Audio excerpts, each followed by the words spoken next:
तो कैसे हैं आप सभी। हमारे टेक्निकल एग्रीकल्चर यूट्यूब चैनल पर आपका बहुत बहुत स्वागत है। तो दोस्तों, जिस किसी भी भाई ने हमारी क्लास फर्स्ट नहीं पढ़ी हो तो वो कृपया कर क्लास फर्स्ट लें। उसके बाद क्लास सेकंड लें, जब भी आपकी समझ में आएगी। तो कल आपने पढ़ा था सोर्स ऑफ होम पावर। तो सोर्स ऑफ होम पावर का ही आपने एक टॉपिक उसमें पढ़ा था, रिन्यूएबल एनर्जी। तो रिन्यूएबल एनर्जी आपने कल डिटेल्स में नहीं पढ़ी थी, तो आप डिटेल्स में पढ़ने जा रहे हैं कि रिन्यूएबल एनर्जी हम कहाँ कहाँ यूज कर सकते हैं। तो दोस्तों चलते हैं क्लास 2 की ओर। जी हाँ दोस्तों, ये सारे फॉर्म पावर एंड मशीनरी के इम्पोर्टेंट कंटेंट्स हैं। तो आप इसे यहाँ अच्छे से पढ़ें या फिर अपने नोटबुक बना लें। तो चलते हैं टॉपिक की ओर, use of renewable energy sources. आप कहाँ कहाँ यूज कर सकते हैं। नंबर 1 पर चलते हैं हम, सोलर एनर्जी यानी कि सौर ऊर्जा। सौर ऊर्जा को हम कहाँ कहाँ यूज कर सकते हैं, पढ़ते हैं। सोलर ड्रायर, लालटेन, cooker, solar steel, solar refrigeration, solar lighting etcetera. तो आप डिटेल्स में पढ़ चुके हैं पॉइंट नंबर 1। नंबर 2 की तरफ चलते हैं, विंड एनर्जी यानी कि पवन ऊर्जा, water pumping, electricity generation etcetera.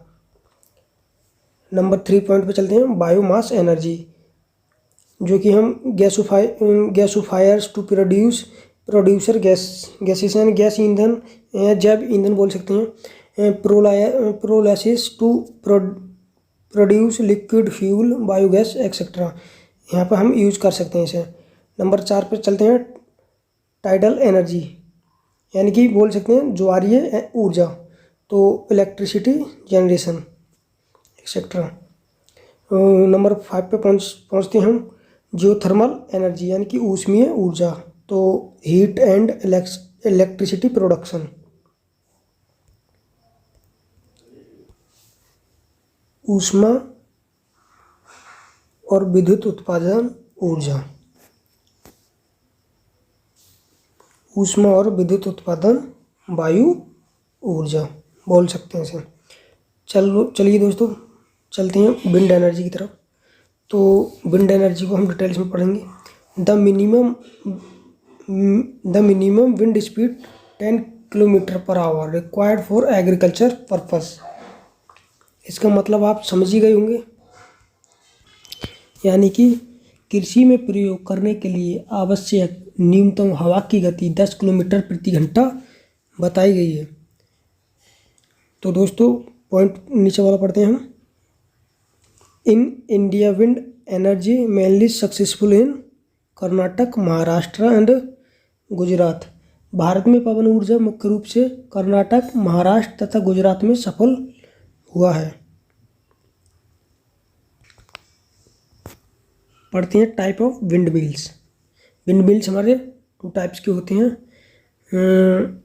Horizontal axis rotor और वर्टिकल एक्सिस रोटर, यानी कि क्षैतिज अक्ष रोटर और ऊर्ध्वाधर अक्ष रोटर।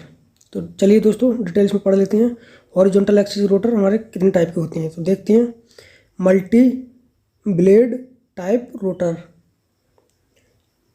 जिसमें हैविंग 12 से 20 ब्लेड्स। मल्टी ब्लेड कितने ब्लेड्स होते हैं, ये क्वेश्चन में पूछ लेता है। मल्टी ब्लेड वाले कितने, कभी कभी पूछ लेता है क्वेश्चन में। मल्टी ब्लेड टाइप रोटर में कितने ब्लेड्स होते हैं, तो 12 से 20 ब्लेड्स। नंबर 2 पे चलते हैं, सेल टाइप यूनिट बोल सकते हैं, सेल प्रकार इकाई। इसमें होता है रन्स एट 16 to 18 रेवोल्यूशन पर मिनट, बोल सकते हैं प्रति मिनट 60 से 80 चक्कर पर ये चलती है। पढ़ते हैं प्रोपेलर टाइप यूनिट।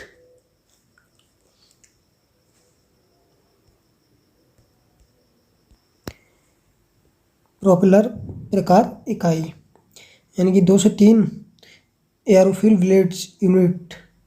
इसमें 2 से 3 एरोफिल ब्लेड्स होते हैं और इसकी स्पीड बताई गई है 300 से 400 रेवोल्यूशन पर मिनट, यानी कि 300 से 400 चक्कर 1 मिनट में ये लगा देता है। पढ़ते हैं दोस्तों vertical axis rotor. Vertical axis rotor हमारे 2 टाइप्स के होते हैं, सेवोनियस टाइप, जिसमें रिक्वायर लार्ज एरिया, इसमें बड़े एरिया की ज़रूरत होती है, बड़ा क्षेत्रफल कवर करता है। और ये होता है डेरियस टाइप, ये छोटा एरिया कवर करता है। रिक्वायर लेस एरिया, यानी कि इसको बहुत कम एरिया की ज़रूरत होती है, चल जाता है। नोट को हम पढ़ेंगे, इसमें एक पॉइंट छिपा हुआ है, both run independently of the direction of wind. ये दोनों जो हैं हमारे सेवनियस टाइप और डेरियस टाइप, तो ये दोनों ही हवा की दिशा में स्वतंत्र रूप से चलते हैं, इनमें प्रॉब्लम नहीं होती है हवा की दिशा में, ये आराम से स्वतंत्र रूप से चलती हैं। तो कभी कभी पूछ लेता है कि हमारे कितने टाइप के वर्टिकल एक्सिस रोटर होते हैं, तो बोल सकते हैं 2 टाइप्स के। क्वेश्चन हमारा ज़्यादातर कहाँ से उठाता है, ये पूछ लेता है विंड एनर्जी हमारा सफल कहाँ हुआ है सबसे अधिक अभी तक। तो आप ऊपर पढ़ चुके हैं महाराष्ट्र, गुजरात और कर्नाटक। तो दोस्तों वीडियो ज़्यादा लंबा ना करते हुए वीडियो को ही रोकना पड़ रहा है। तो दोस्तों जिस किसी ने भी हमारा चैनल सब्सक्राइब नहीं करा है तो आज हमारा चैनल सब्सक्राइब करें और बेल आइकन को ज़रूर प्रेस करें, ताकि आने वाला नोटिफिकेशन आप तक सबसे पहले पहुंच सके। धन्यवाद दोस्तों।